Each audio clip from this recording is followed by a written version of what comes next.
Oke Rifan, kakak akan jelasin tentang penyelesaian dari ini ya. Nah, untuk di sini ada pertanyaannya adalah faktorisasi. Persamaan kuadrat apa? Persamaan kuadrat adalah persamaan yang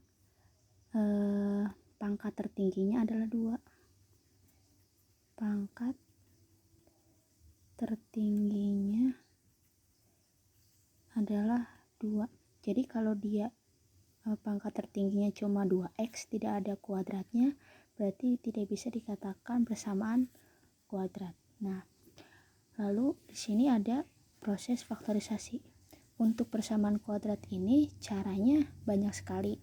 Yang pertama ada faktorisasi. Yang kedua ada dengan rumus ABC. Nah, ini rumus ABC biasanya adanya di SMA. Atau kalau Rifan udah belajar berarti nanti akan kakak jelaskan. Lalu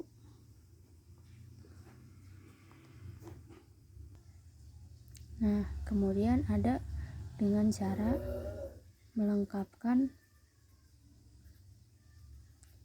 kuadrat sempurna. Nah, ketika di sini diperintahkannya faktorisasi, maka kita harus menggunakan pemfaktoran. Gimana caranya? Caranya cukup mudah. Sekarang kita lihat di sini yang disebut variabel apa? Yang disebut variabel yang mana? Variabel yaitu yang bukan angka. Variabel X variabel. Nah, kalau yang angka disebutnya apa? Yang angka disebutnya koefisien. Yang angka ini kita sebut dengan koefisien. Nah, ketika dia tidak berteman dengan variabel, kita sebut dia konstanta atau bersifat tetap. Gitu. Nah, kemudian ketika kita sudah tahu nama-namanya, maka kita lanjut ke tahap selanjutnya, yaitu untuk mencari pemfaktoran. Gimana caranya, Kak? Kita tulis lagi ya soalnya. X kuadrat plus 2x min 3. Nah, ciri-ciri dari persamaan kuadrat dia adalah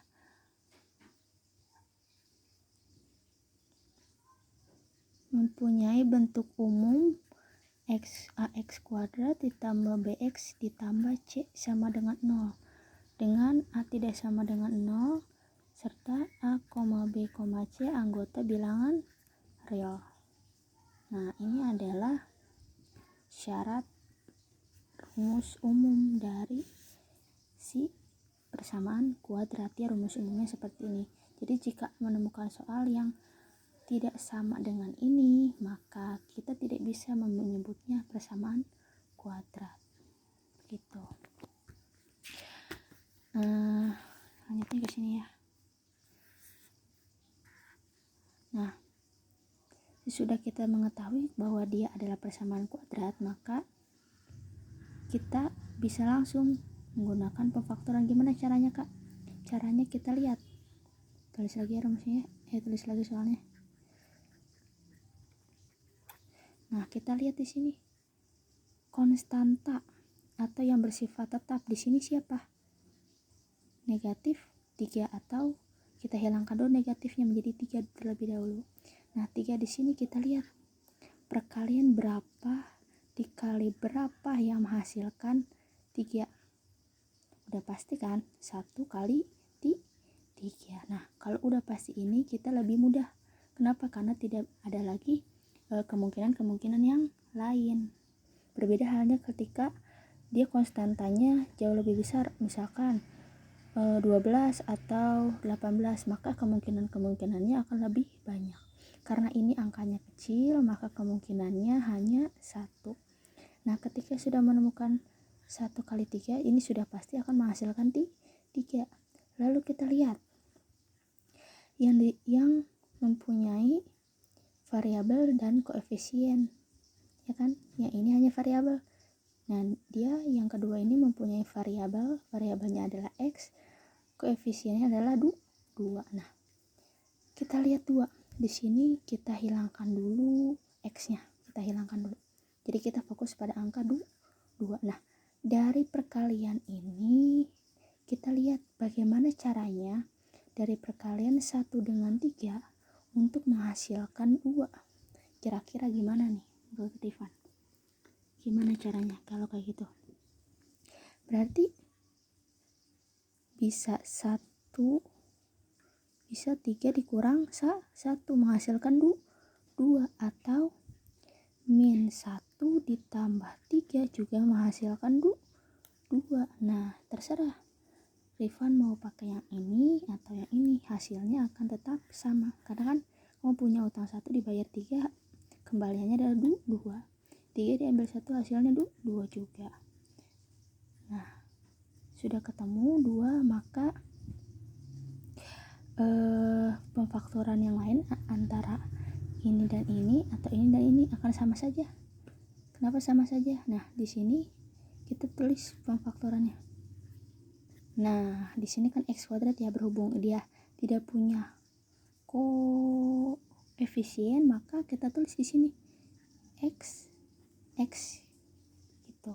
Nah, sudah masukin, kita misalkan mau pakai yang ini. Berarti di sini x plus 3, x min 1, kita substitusikan yang angka ini yang menghasilkan angka 2. Maka pemfaktoran x kuadrat plus 2x min 3 adalah x plus 3 dengan x min 1, atau x plus 3 sama dengan 0. X plus 3 dikurang min 3, 0 min 3. Maka x sama dengan min 3. Kedua ruas dikurangi dengan min 3, maka x-nya min 3. Kemudian yang ini, x min 1 sama dengan 0. Kedua ruas ditambah min 1. 0 ditambah 1. X sama dengan 1.